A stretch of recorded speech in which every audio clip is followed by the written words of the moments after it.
Hello, it is the Nisha Jackson Show. We sure appreciate you being here. She's Nisha. Hi.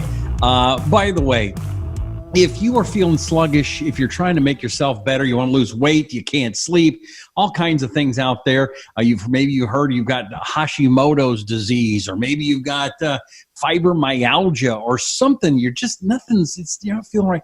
Do yourself a favor and go to nishajackson.com, nishajackson.com, to find out how this brilliant woman can help you feel better and have a better, more fulfilling life. Okay? nishajackson.com. What are we talking about today? Thank you for that. You're welcome.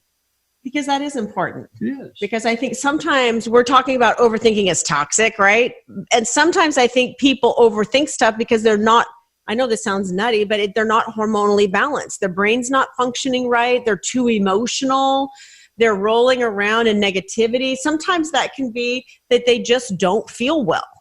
And so I think what you just said is a really good idea, is if you at least get my book, Brilliant Burnout, because Brilliant Burnout talks about what you should have tested. And if you're relating to a lot of the topics that we address on these podcasts, and hopefully you're listening to every single one of them. Yes. If you can relate to those topics, then I would just really encourage you to, at the very minimum, get my book, read it, and identify with what tests should be ordered at your medical office. If you can't get them at your medical office, we can order them for you.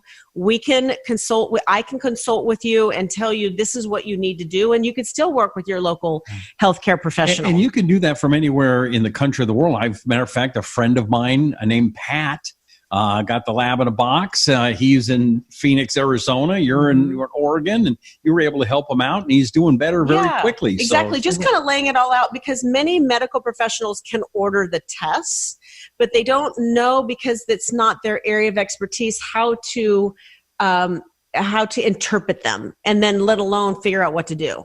So we can work with your healthcare professional to get that done. And it's really a nice Do you doctors feel like if somebody goes to another doctor, like they're cheating on you?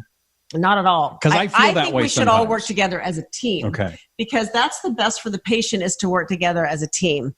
And that's what this process is really not only educating the patient, this is what you need to do to get balance, to achieve optimal balance, but we can also work with your healthcare professional, your gynecologist, your primary care provider, your family practice person, to tell them this is where the person is and this is what we suggest they be on. So if I'm feeling like I'm cheating on my doctor, maybe I'm overthinking things. You're probably having toxic overthinking. Okay. So tell me a little bit about overthinking and what can we do, and what is it that you maybe would be your definition of overthinking? Right. Well, certainly this whole COVID crisis that we have had, I believe this is probably a pretty good example of toxic overthinking. Can we have overthought that whole thing anymore? Yeah. Oh, too much information, too much discussion, running death counts, too much focus, and it's not really positive. I mean, it's not really beneficial to us, because a lot of it we couldn't do anything about. So I want to just give you some ideas of how you know that your overthinking is toxic, because I think this is one of the things, Rusty, that keeps people from being successful. Okay. Is overthinking. I mean, think of it, it's kind of like analysis paralysis. Right. People will just roll around in trying to make a decision, and they can't move forward. And I've always said, to be successful, I really believe one of the ingredients is to stop overthinking and just start moving forward. Moving forward with, okay, I'm going to start let's just say, in order to be able to have the job of your dreams, you need to get a certain degree or a certain certification or whatever, or surround yourself with certain people. Well, the only way you can do that is not sitting at home wondering if that's the right thing to do, is just to start. Right. Just start. And so overthinking, I think, really keeps people from being successful. So the first thing to do, if you feel that you're an overthinker, and I want to talk about overthinking from a negative standpoint too, but if you're an overthinker, one of the things that's really important is just to become aware of it. So if you find yourself overthinking a conversation, with a sister that you had with your sister, your mother, your coworker, and you keep repeating the story over and over again, there isn't actually any reason to maybe even state the story at all, ever. We used to think talk therapy was really important, but the problem is now we know that repeating the story brings more energy to it. It brings more attraction to it. And this is not woo-woo stuff. This is real. So if you want to get more of the stuff you're worried about and you're overthinking about it, just keep talking about it because it'll just keep coming to you. Okay. And that would be a drag, wouldn't it? Right. Yeah. No, so anyway, I think that's one of the things that you can do that makes a big difference is just become aware of your thoughts of overthinking something, whether it be a job change, something about your children. It could be your weight. It could be, again, somebody that offended you with their words. All of those things, you got to bring awareness to where your thoughts are. And that can be hard, especially if somebody did you wrong. Right? Yes, exactly. Yeah. I mean, it could take years to stop that. I know. Like if somebody ripped you off millions of dollars, that would be something that would be hard to get over. I understand. Right. It could take years to get over it, but it could also take 1 second. Like today, how do you do the 1 second? Today I make the decision, okay, like I just had a conversation with you in my kitchen. Yeah. And I went and took a shower afterwards and I felt sick to my stomach because it was a very emotionally based conversation and I didn't actually even need to talk about it.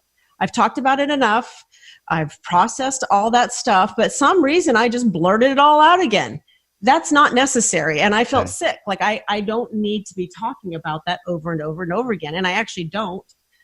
I really don't. But we got on this subject and I should have just like cut it off because that doesn't serve you well to keep talking about something that's from the past and is been processed and you don't need to keep bringing it up. So that's so much easier said than done. I know, but I told myself in the shower, I said, okay, that's it. I don't want to talk about that because it doesn't make me feel well. So I think becoming aware of it, just saying, you know what? I talked about it. I don't feel good. I don't need to talk about it. So I'm aware of it now. Okay. All right.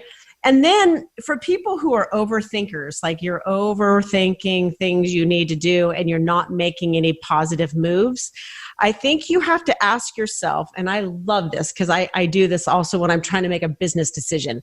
What is the worst thing that could happen? Right. I think a lot of people just go right there, don't they? Yeah, they just go worst case. They just go like it actually already happened. Right. So if you can go to, and sometimes this is a good way of making a decision not to do something, is if worst case scenario could completely bury you, maybe you don't want to do it. So, but maybe you do. So looking at the situation and say, what is the worst thing that could happen? What could possibly go wrong if I were to do this? Instead of just take the emotion out of it, just say, here's the worst thing that can happen. Here's the best thing that can happen. Now I can make a decision. Okay. So the other thing you can do if you find yourself mulling around with toxic overthinking is to distract yourself. Okay. A lot of people do retail therapy. Go shopping. Yeah, I know that works for me. Yeah. Usually until I get the bill in the mail. So distract yourself, go outside. I think I say this over and over again. I know I sound like a broken record, but being in nature is so forgiving. And it so opens up your mind and it enhances creativity. I think sometimes when I'm walking outside and hiking, things come to me that I don't think would come to me if I was powering it out on a piece of equipment in my garage. Okay. So I think getting outside and distracting yourself will stop toxic overthinking right in its tracks. And there's many things that you could do by distracting yourself. You could, start learning to play an instrument. You could start learning to do a craft or a hobby. Like I said, you could go outside and work out. You could dance. Music is a really good way to distract you from toxic overthinking. Or develop a meditation ritual and short meditations where maybe it's just 5 minutes. Okay. So these are some of the things that I think are really healthy for toxic overthinkers. And we've all kind of become that in some way, because think about all of the information that's constantly coming into our brain. I mean, let's just take social media alone. Okay. Think about all the people that when people like scrolling through all the posts. Really? I mean, think about it. It's kind of nuts when we think about how much sensory information is coming into our brain. Mm-hmm. And we're also trying to listen to our kid that's talking at the same time, or it's at the dinner table, or we're doing too many things at one time. No wonder we can't think. Yeah. No wonder we can't make a decision, or we're stuck on, the 17 posts that talk about people being in a lot of pain. Now you're digesting all of that, plus all of your stuff. So just distracting yourself, I think, is really important, and keeping a perspective. How much can you take at any one time? If you feel like you can't get out of toxic overthinking, you're negative all the time, you're gossiping, you're bad-mouthing other people, you're replaying conversations in your head that happened years ago, or if you can't make a positive decision in your life because you're overthinking the outcome, you're just not doing it.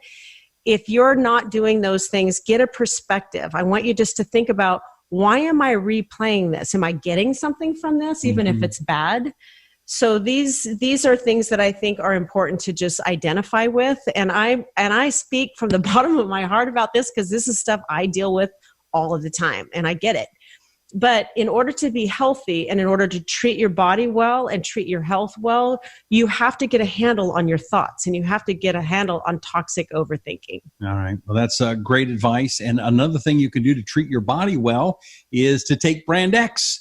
Brand X is a great product where it's a drink. You pour the powder into your bottle, and you shake it up, and it helps you with energy and focus. And what else? Energy, focus, inflammation, recovery. It's a pre-workout and a post-workout drink. It's good for I like it. This is how I like it the best. Definitely before my workout, but afternoon, about 2:00 in the afternoon, it's perfect to get me till about 9:30 at night, when I just collapse. Nice. Well, the other thing we suggest you do, not just that, but go to nishajackson.com so you can find out more about getting your hormones balanced, or feeling better, or finding out what problems you have. You can't put your finger on what the issue is. That's one thing that her and her team are excellent at. So that's nishajackson.com. And check out this book, Brilliant Burnout: How Successful Driven Women Can Stay in the Game by Rewiring Their Bodies, Their Brains, and Their Hormones. All that and more can be found at nishajackson.com. Make sure you subscribe to the show. Please subscribe to YouTube, Apple Podcasts, Google Podcasts, wherever you find us. Share it. Tell your friends. We sure appreciate it. For Nisha Jackson, I'm Rusty Humphries, and this is The Nisha Jackson Show.